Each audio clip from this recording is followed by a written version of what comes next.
একজন অবিশ্বাসীর বিশ্বাস। আমি রুমে ঢুকেই দেখি সাজিদ কম্পিউটারের সামনে উবু হয়ে বসে আছে, খটাখট কি যেন টাইপ করছে হয়তো। আমি জগ থেকে পানি ঢালতে লাগলাম। প্রচণ্ড রকম তৃষ্ণায় বুক ফেটে যাবার জোগাড়। সাজিদ কম্পিউটার থেকে দৃষ্টি সরিয়ে আমার দিকে তাকিয়ে বলল, কিরে, কি হলো? আমি হতাশ গলায় বললাম, না। তার মানে তোকে 1 বছর ড্রপ দিতে হবে? সাজিদ জিজ্ঞেস করল। আমি বললাম, কি আর করা, আল্লাহ যা করেন ভালোর জন্যই করেন।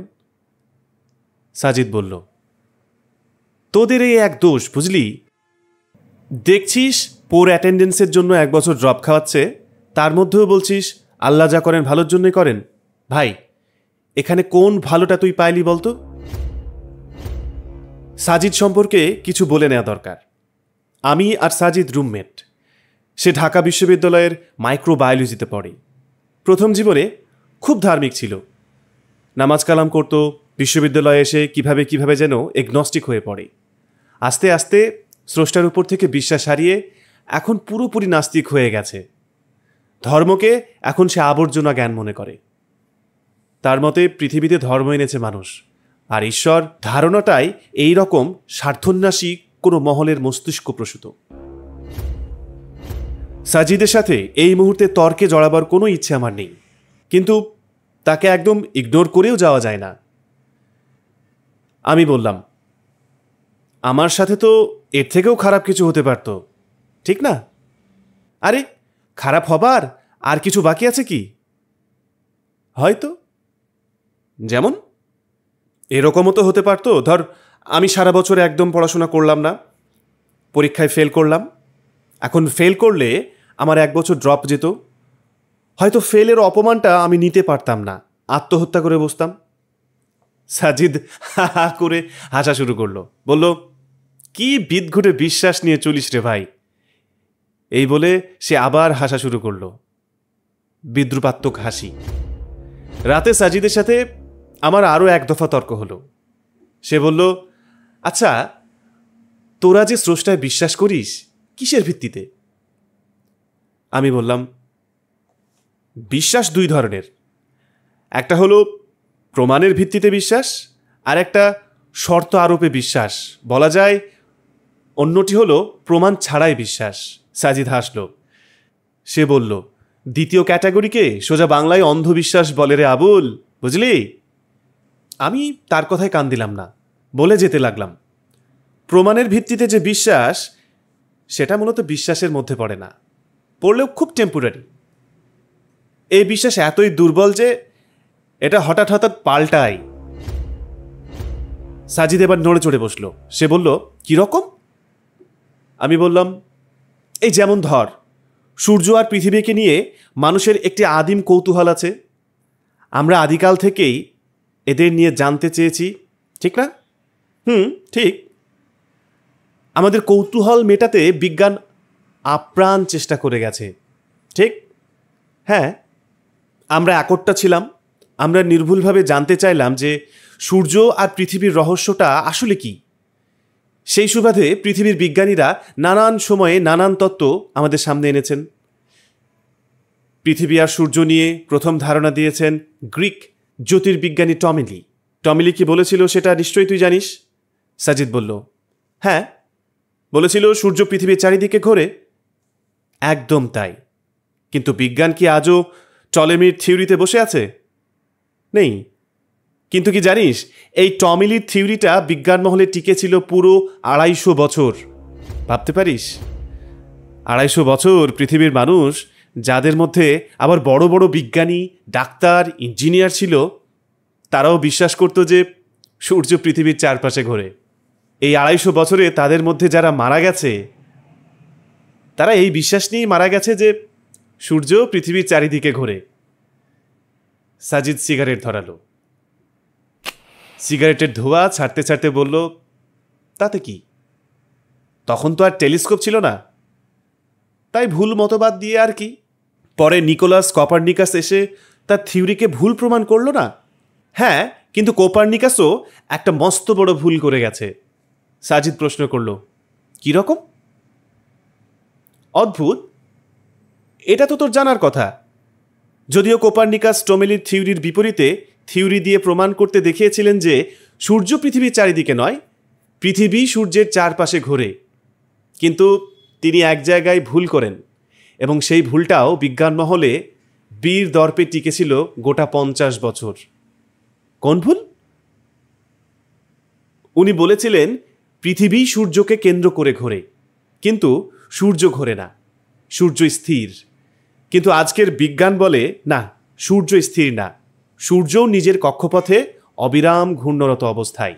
সাজিদ বলল, সেটা ঠিক বলেছিস, কিন্তু বিজ্ঞানের এটাই তো নিয়ম যে এইটা প্রমাণিত পরিবর্তিত হবে। এখানে শেষ বা ফাইনাল বলে কিছুই নেই। একদম তাই, বিজ্ঞানে শেষ ফাইনাল বলে কিছুই নেই।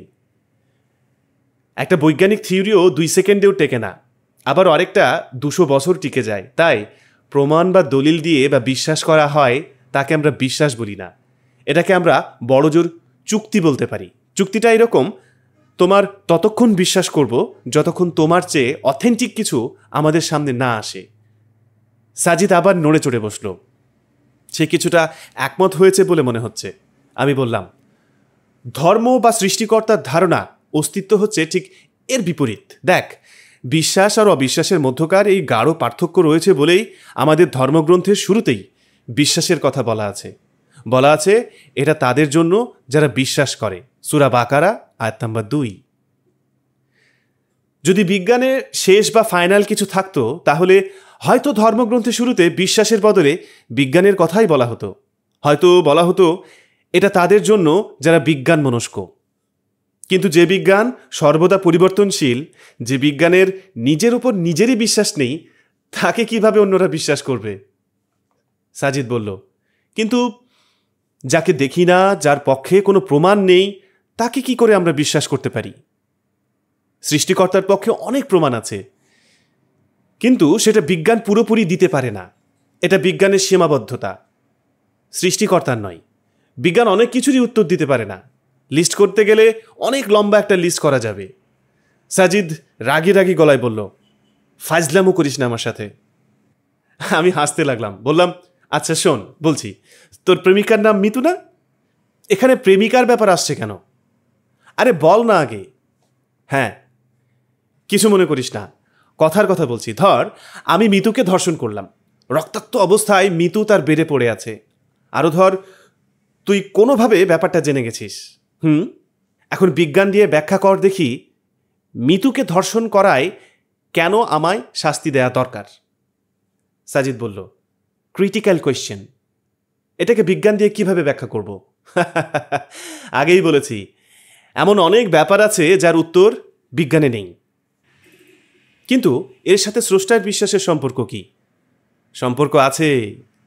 স্রষ্টায় বিশ্বাসটাও এমন একটা বিষয় যেটা আমরা, মানে মানুষেরা, আমাদের ইন্দ্রিয় গ্রন্থ প্রমাণাদি দিয়ে প্রমাণ করতে পারবো না।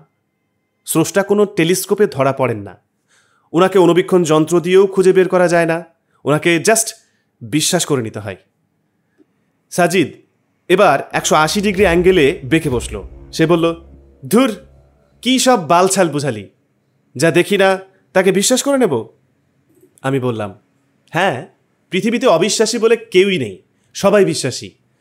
সবাই এমন কিছু না কিছুতে ঠিকই বিশ্বাস করে, যা তারা আদৌ দেখেনি বা দেখার কোনো সুযোগও নেই। কিন্তু এটা নিয়ে তারা প্রশ্ন তুলে না, তারা নির্বিঘ্নে তাকে বিশ্বাস করে যায়। তুইও সেই রকম। সাজিদ বলল, আমি? পাগল হয়েছিস নাকি? আমি না দেখে কোনো কিছুতে বিশ্বাস করি না, করবও না। তুই করিস, এবং এটা নিয়ে তোর মধ্যে কোনোদিন কোনো প্রশ্নও জাগেনি, এবং আজকে এই আলোচনা না করলে হয়তো জাগতও না। সে আমার দিকে তাকিয়ে রইল। বললাম, জানতে চাস? আবার বলছি, কিছু মনে করিস না, যুক্তির খাতিরে বলছি। বল, আচ্ছা, তোর বাবা মার মিলনেই যে তোর জন্ম হয়েছে, সেটা তুই দেখেছিলি? বা এই মুহূর্তে কোনো এভিডেন্স আছে তোর কাছে? হতে পারে তোর মা তোর বাবা ছাড়া অন্য কারোর সাথে দৈহিক সম্পর্ক করেছে তোর জন্মের আগে।